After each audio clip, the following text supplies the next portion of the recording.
Assalamualaikum warahmatullahi wabarakatuh. Pada materi lapisan bumi kali ini kita akan membahas tentang hidrosfer. Hidrosfer berasal dari kata hidros yang berarti air dan sphaira yang berarti selimut. Jadi hidrosfer merupakan lapisan air yang menyelimuti bumi. Hidrosfer tidak hanya meliputi perairan yang luas seperti laut dan samudra. Hidrosfer juga meliputi air di danau, sungai, air tanah, dan uap air yang ada di udara. Hampir setiap elemen kehidupan memerlukan air untuk melangsungkan kehidupannya. Tumbuhan memerlukan air untuk berfotosintesis, sedangkan manusia memerlukan air untuk metabolisme dan memenuhi kebutuhan hidup. Tidak ada makhluk hidup yang dapat hidup tanpa air.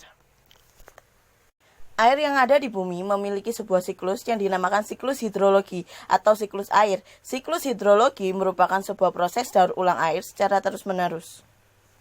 Siklus hidrologi, siklus air bermula ketika panas matahari menguapkan air yang ada di laut dan di permukaan bumi atau disebut juga evaporasi. Uap air tersebut akan berkumpul di angkasa dan terjadi proses kondensasi atau pengembunan hingga terbentuk awan. Awan tersebut kemudian akan berjalan sesuai dengan arah hembusan angin. Penguapan yang terjadi setiap hari mengakibatkan uap yang dihasilkan menjadi awan semakin banyak. Jika awan sudah tidak dapat menampung uap air dari evaporasi, maka uap air di awan akan turun sebagai hujan. Air hujan akan mengisi cadangan air yang berada di permukaan bumi. Proses ini akan terus berlangsung secara terus-menerus. Aliran air yang berlebihan hingga meluap ke daratan disebut banjir. Banjir berasal dari luapan penyimpanan air, baik itu danau, waduk, maupun sungai yang tidak mampu menampung jumlah air yang sangat besar.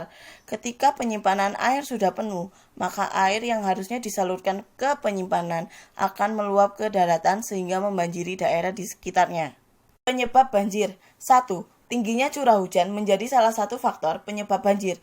Hujan yang terus-menerus akan mengakibatkan danau, bendungan, atau sungai penuh dan tidak sanggup menampung air yang masuk. Akibatnya, air akan meluap ke daratan di sekitarnya. Kedua, sistem pengolahan lingkungan yang buruk. Jika di daerah tersebut tidak ada tempat resapan air, maka apabila air di sungai penuh, akan membanjiri pemukiman penduduk. 3. Akibat perilaku manusia. Perilaku manusia yang membuang sampah di sungai atau saluran pembuangan air akan memicu terjadinya banjir. Sampah yang dibuang sembarangan akan menyumbat air di sungai atau saluran pembuangan. Akibatnya ketika hujan turun, air tidak akan mengalir. Air terus tertimbun di suatu tempat hingga akhirnya meluap dan menjadi banjir.